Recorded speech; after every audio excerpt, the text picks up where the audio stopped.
Študenti sa ochladili, ale čo my ostatní? A čo urobíme s poliami, lúkami a lesmi, vlastne s celou krajinou? Všetci pociťujeme extrémy počasia, ale len niektorí majú potrebu niečo s tým urobiť. Zmena klímy a jej negatívne dôsledky predstavujú veľmi vážny a bezprostredný problém. Našou nezodpovednou činnosťou spojenou s produkciou emisí skleníkových plynov urýchľujeme globálne otepľovanie. To prináša so sebou veľmi veľa negatívnych dôsledkov, ktoré môžu nakoniec zničiť aj nás. Trpíme tragickými následkami prírodných katastrof, od dlhotrvajúcich období sucha až po ničivé búrky, povodne a eróziu pôdy. S vysokými teplotami prichádzajú čoraz extrémnejšie vlny horúčav, ničivé požiare a samozrejme sú a budú ovplyvnené vodné zdroje. Zmena klímy postupuje a príroda nás vystríha. Ale ľudstvo má ešte stále čas a rovnako aj moc našej planéte pomôcť. Treba ale zmeniť prístup a využiť ponúkané riešenia od našich krajinných inžinierov.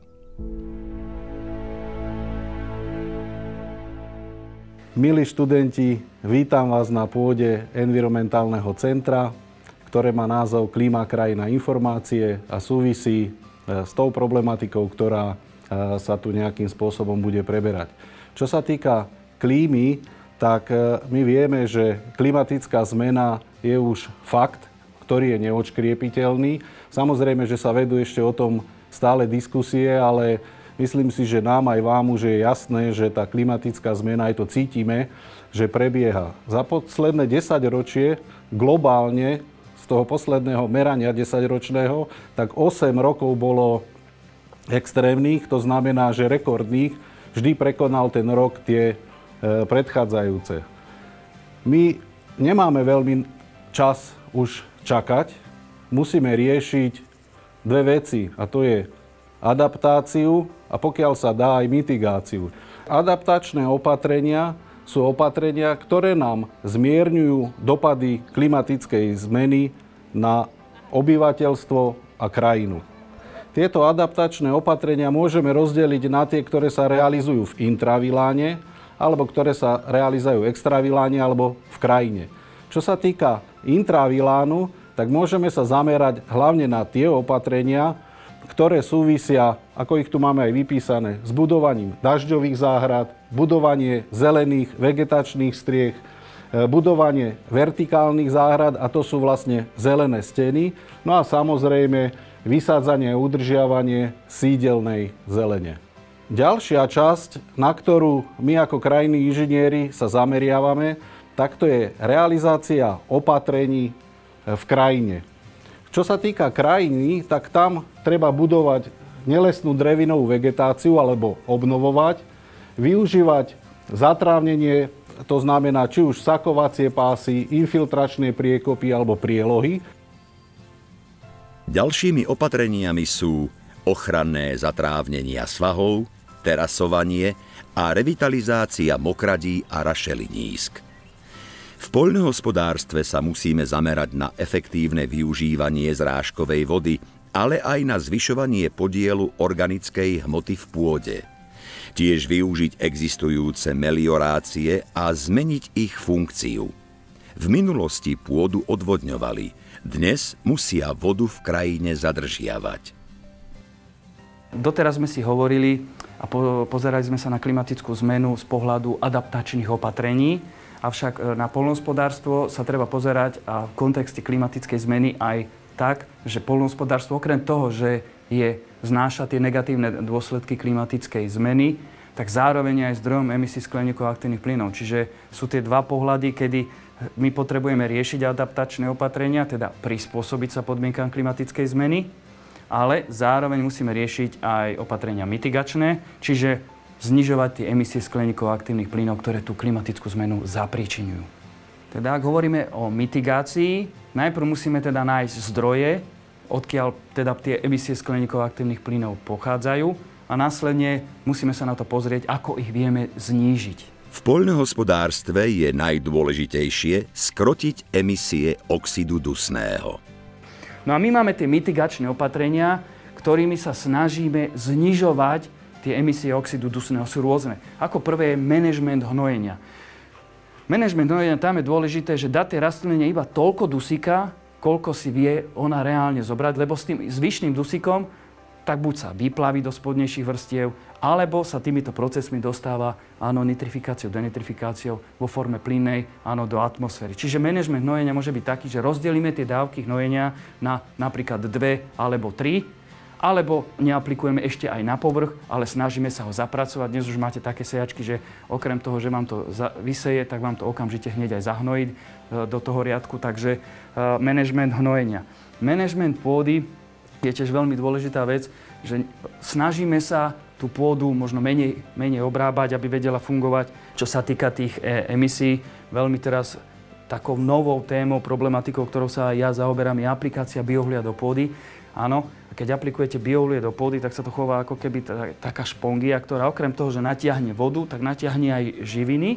Áno, čiže my meníme tú pôdu, meníme jej fyzikálne, chemické vlastnosti a tým pádom vieme znižovať tie emisie oxidu dusného. To bolo celkom zaujímavé. Klimatická zmena je fakt veľký problém a hlavne naberá na veľkých otačkách. Súhlasím. Musíme s tým predsa niečo spraviť. Musia existovať nejaké riešenia. Nemôžeme tu len tak sedieť. Tak čo, ideme hľadať tie riešenia? Tak poďme. Tak poďme.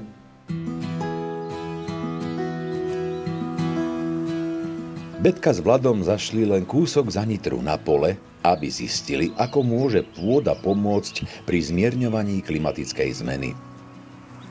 Dá sa klimatická zmena zastaviť, alebo nás nezvratne čaká klimatická katastrofa? Veľmi ťažká otázka.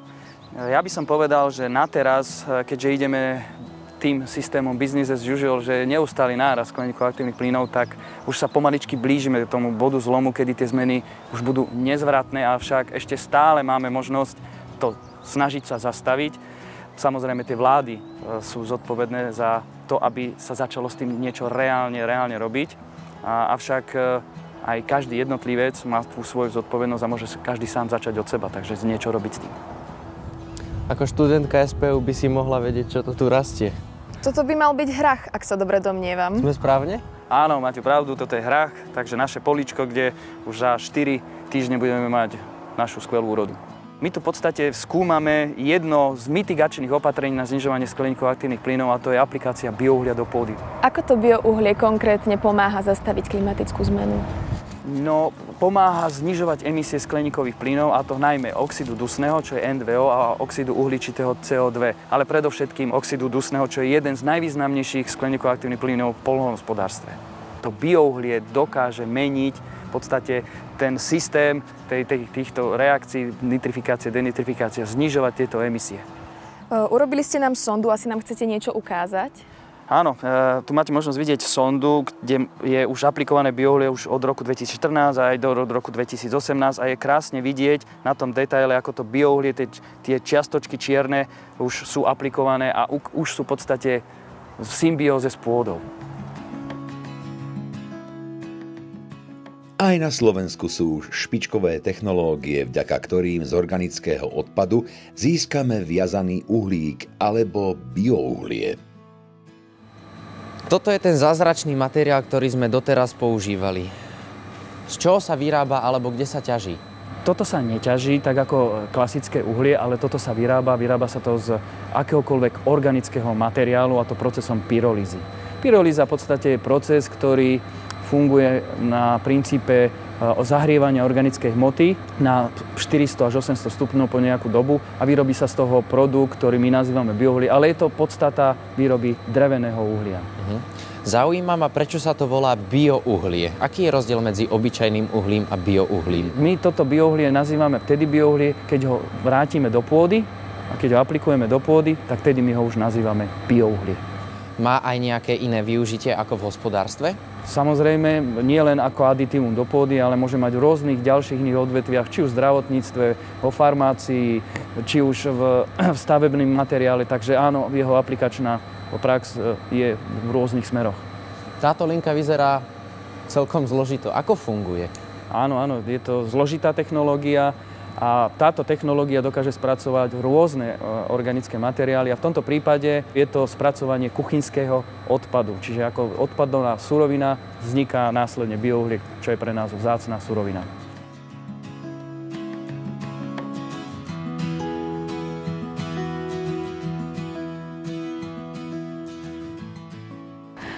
Teraz už viem, čo sú to tie mitigačné opatrenia. Lepšie raz vidieť, ako 100-krát počúvať o tom na prednáškach. Áno, ale teraz poďme nájsť tie adaptačné opatrenia. Nech si to už konečne zapamätám.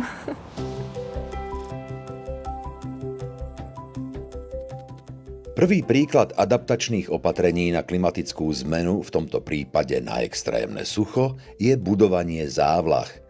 Musíme byť pripravení pomôcť poľnohospodárskym plodinám, lebo sme závislí od ich prežitia a adaptácie. Vedci zo Slovenskej poľnohospodárskej univerzity priamo v jabloňovom sade skúmajú vplyv automatického riadenia závlahy na vitalitu stromov.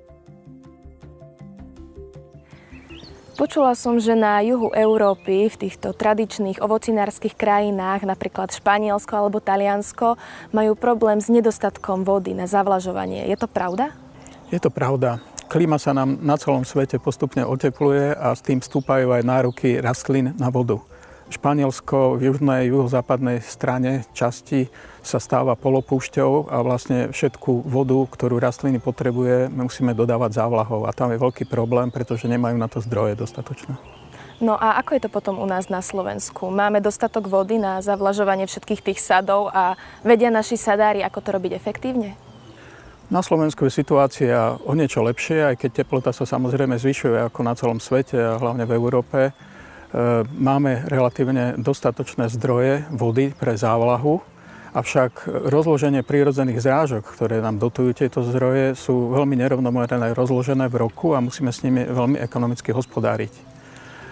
Veľmi prínosné je pre využívanie v záhradníctve využívanie kvapkovej závlahy, ktorá je nízkotlaková, dodáva vodu konkrétne pre jednotlivé rastliny a s vysokou efektívnosťou. Ďalšia výhoda je, že vieme tú vodu dodávať v dobe, keď rastlina tú vodu potrebuje. No a ktoré druhy závlah by ste teda odporúčili ovocinárom? Pretože ovocie sa všeobecne pestuje v nejakých systémoch, obyčajne v radoch, je veľmi efektívne využívať na zavlažovanie týchto sadov kvapkovú závlahu, ktorá je lokalizovaná a zavlažuje nám vlastne iba oblasť pod stromom, v oblasti stromu a voda je efektívne využívaná. Čo majú robiť naši sadári na Slovensku, aby sme nedopadli tak ako v Španielsku, aby sme mali dostatok vody? Hlavnou úlohou je hospodáriť s vodou efektívne, tak aby sme všetku vodu využívali skutočne na produkciu poľnohospodárskych rastlín, plodín, aby nám voda neodtekala do podložia, aby sa nám neodparovala zbytočne. A je potrebné čo najviac vody na Slovensku zadržiavať v nádržiach, ktoré si môžu všetci farmári budovať a byť sebestační aj v zásobovaní vodou závlahovou.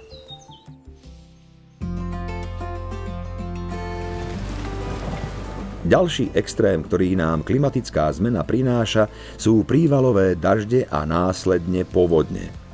Korytá tokov aj v prírode blízkej podobe môžu plniť protipovodňovú funkciu a mnohostranne znižovať dopady prejavov klimatickej zmeny. Globálne oteplovanie nám prináša ďalší extrém. Prívalové dažde a následné povodne. To znamená, že je tu teraz veľa vody. No a čo tak ju zhromaždiť a použiť neskôr, keď bude teplo? Čo na to hovoríte? Áno, existujú stavby, ktoré sú schopné zachytávať vodu a potom ho využívať. Ale táto stavba, na ktorej sme dnes, je tzv. Polder, a to slúži na zachytenie, spomalenie odtoku a ochranu obcí, ktoré sa nachádzajú pod touto stavbou. Takže obec a ľudia, ktorí sú pod týmto poldrom, sú pred prívalovými vlnami už v bezpečí, hej? Dopady povodňovej vlny, ktorá prechádza po stlmení touto stavbou, sú oveľa menšie. To znamená, že ten prietok, ktorý tam bol pôvodne, je oveľa menší. To znamená, maximálny prietok, ktorý prechádzal tou obcov, klesne povedzme na tretinku pôvodnej hodnoty.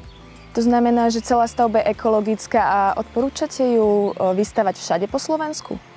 všade, to je otázne všade, ale je to jedna z stavieb, ktoré by našlo uplatnenie vo viacerých miestach v rámci Slovenska pri riešení protipovodňovej ochrany.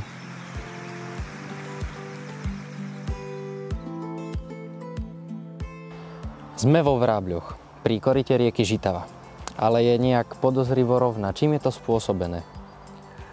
Tento spôsob úpravy odzrkadľuje úroveň vedeckých poznatkov, ktoré boli známe v minulom storočí. Takéto typy úprav sa realizovali aj v iných štátoch Európy alebo Spojených štátoch amerických, takže je to typ úpravy, ktorý sa nevymýka z tých zvyklostí, ktoré boli aj v iných častiach sveta. Tento typ úpravy rieši otázku protipovodňovej ochrany intravilánu obce. Ja som si napríklad všimla, že v Banskej Bystrici je betónovo vystavané toto koryto. Je nejaký rozdiel medzi funkciou medzi betónovým a nebetónovým? Tento typ opevnenia sa spája aj s tvarom prietokového profilu a s požiadavkami na zvýšenie ochrany koryta vodného toku, kedy pri vysokých rýchlostiach musíme použiť tento typ materiálu.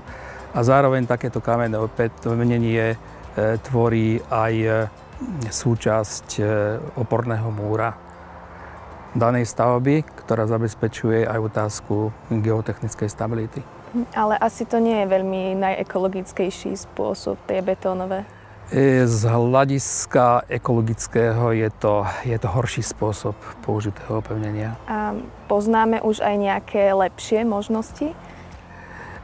Lepšie možnosti sú, len obmedzujú nás tvarové charakteristiky koryta vodného toku, ktoré volíme, jeho veľkostné parametre a ešte iné okolnosti. Takže vstupuje do toho množstvo faktorov. Ak sa spojí viacero pozitívnych faktorov, udeje sa to, čo na Záhorí, v koryte rieky Rudava, do ktorej sa zahryzli bagre. Ale dopadlo to úplne inak, ako by sa mohlo zdať na prvé počutie. Sme pri Rudave. Kedysi tu bolo betónové koryto, ktoré bolo rovné a teraz môžeme vidieť, že je tu rieka, ktorá sa krásne kľukatí. Má to nejaké pozitívne účinky na ekológiu? Tou revitalizáciou sa koryto rieky vrátilo do svojho prirodzeného tvaru, čo je tvar kľukatého koryta. Efekty, ktoré s tým vznikajú, je hlavne to, že sa predĺžila trasa koryta vodného toku a zvýšil sa objem vody, ktorá sa akumuluje za bežných prietokov v tom koryte. Neznamená to ale, že je to horšie z hľadiska, keď prídu povodne, nie sú v ohrození ľudia? Spravidla pri revitalizáciách sa zníži úroveň ochrany okolitého územia, ale v tomto prípade, keďže v okolí je poľnohospodársky využívaná pôda a lesný porast, prípadné zatopenie, záplavy územia nespôsobia výrazné škody. Kto a kedy zmenil tú rieku z betónovej na túto ekologickú? Bolo to združenie BROS, ktoré v roku 2022 revitalizovalo, ukončilo revitalizáciu tohoto úseku, ktorý má dĺžku 2,2 km.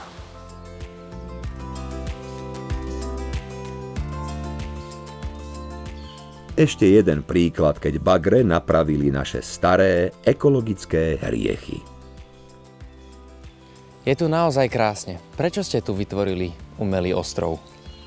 Umelý ostrov je opatrenie, ktoré sme navrhli na chránenej prírodnej rezervácii Klatovské rameno, ktorý má za cieľ bojovať s nepriaznivými podmienkami v Klatovskom ramene, ktoré sú prejavené najmä tým, že sa pôsobením klímy otepluje voda v Klatovskom ramene. Zvyšuje sa teplota vody, zvyšuje sa rast vodných rastlín, ktoré prekážajú prúdeniu vody a tá klimatická zmena sem prináša aj nepôvodné druhy organizmov.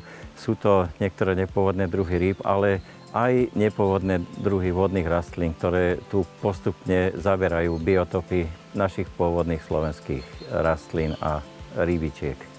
Ako dokáže takto umelo vytvorený ostrov odraziť dôsledky klimatickej zmeny?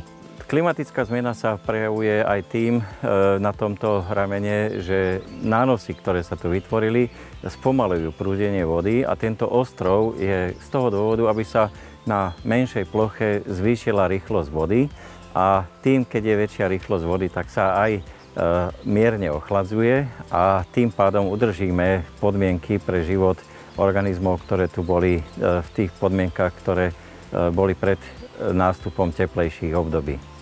Ostrov bol vybudovaný z privezených materiálov štrkových, ktoré vytvorili niečo ako piškotu a v strede tej piškoty sme nahrnuli prebytočné kaly, ktoré zmenšovali hĺbku vody a tým sme dosiahli prehlbenie vody, najmä v tej druhej časti, ktorá je na opačnej strane ramena.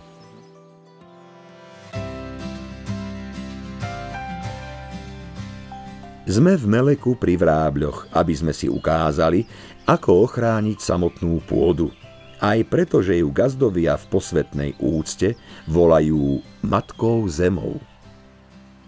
Negatívnym dopadom klimatickej zmeny na poľnohospodárstvo je okrem iného aj častejší výskyt prívalových dažďov počas letného obdobia.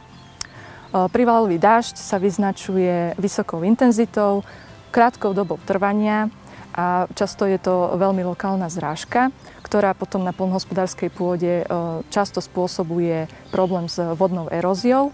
Dá sa tomu nejak zabrániť, aby sme mohli aj naďalej polia obrábať?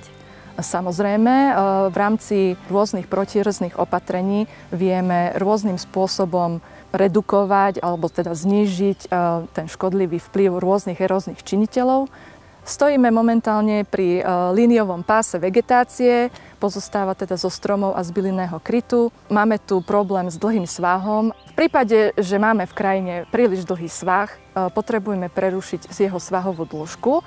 Najvhodnejšie tak, že v smere vrstevníc navrhneme nejakú líniovú bariéru, ako je tento vegetačný pás. Aká je funkcia tohto vegetačného pásu? Keď vznikne povrchový odtok, ktorý teda odnáša pôdu z tej hornej časti svahu, vegetačný pás tento povrchový odtok a sedimenty zachytí, pretransformuje ten povrchový odtok, tú povrchovo tečúcu vodu na podpovrchovú, čím zvýšime vlastne aj zásobu vody v pôde a neohrozíme pôdne celky alebo ten pozemok v dolnej časti svahu. Samozrejme, najhoršie horúčavy sú v mestských betónových džungliach.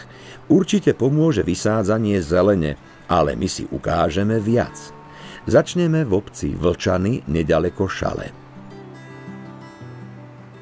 Sme na námestí pri obecnom úrade vo Vlčanoch a aj pri vysokých horúčavách je toto námestie vždy zelené. Čím to je? Je to tým, že už keď sme revitalizovali námestia, sú to dve parkové námestia, jedno ako vravíte tuto pred obecným úradom a druhé pri kostole, tak zadaním bolo, aby tieto námestia boli čo najzelenšie, čiže sme zakomponovali veľké množstvo zelene a takou pridanou hodnotou oboch námestí je to, že zbierame zrážkovú vodu zo striech, zo spevnených plôch, a to do dažďových záhrad, do rôznych vodozberných záhonov, podzemných retenčných nádrží. Čiže to námestie nie je len zelené, ale aj modré. Zo striech sa normálne potrubiami tá voda dostáva priamo do dažďových záhrad, respektíve do tých podzemných retenčných nádrží, čiže sú to vlastne dažďové zvody, ktoré nevidíme. Oni sú pod zemou poprepájané a vytvárajú taký súvislý ucelený systém. Tá voda, ktorá sa dostane do tých retenčných nádrží pod zemou, sa následne využíva na zavlažovanie zelene, keď sú horúčavy a suchá. A tá voda, ktorá sa dostane do dažďových záhonov, či už teda veľkej dažďovej záhrady alebo ostatných takých lineárnych dažďových záhonov, tak tá priamo vsiakne. Presunieme sa o kúsok ďalej do Nových Zámkov. Čím je námestie v Nových Zámkoch iné ako všetky ostatné na Slovensku? Verím, že je zelenšie. Snažili sme sa vniesť novú zeleň na námestie, zakomponovali sme existujúce dreviny, ktoré tu už boli a vložili sme ich do takých súvislých zelených pásov, vznikli tu nové trvalkové záhony a takou zaujímavosťou je, že priamo záhony sú tak založené, že obrubníky sú poprerušované a zbierajú dažďovú vodu z námestia. Čiže opäť voda nejde do kanalizácie, ale ide do pekných rozkvitnutých záhonov.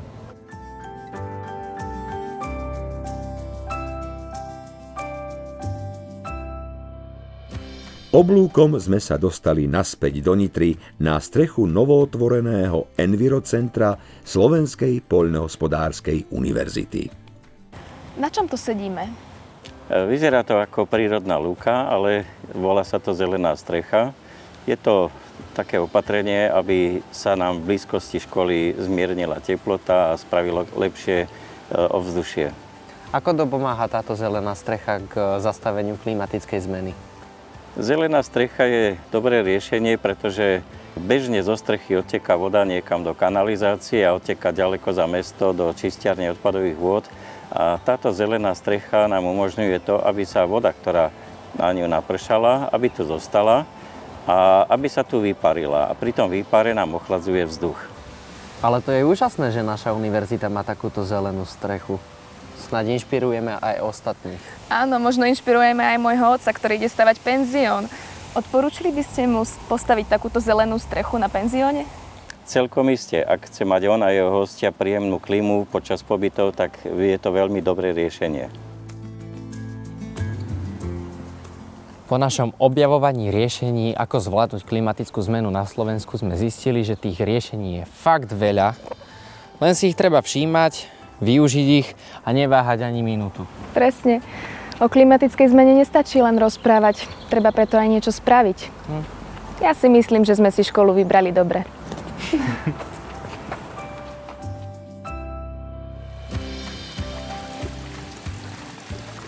Nachádzame sa v hlavnej časti Envirocentra, kde sa nachádzajú dva hydraulické žlaby. Problematika klimatickej zmeny to už sú len tie následky, ktoré my vidíme, dajme tomu tým suchom alebo horúčavami, ale to sú následky, ktoré pôsobia aj na krajinu a takisto aj na toky. A tu sa dajú namodelovať krásne príklady toho, ako sa dá s tou vodou pracovať a ako nám voda môže slúžiť. Príďte do Envirocentra a dozviete sa viac. Máte príležitosť pre zmenu.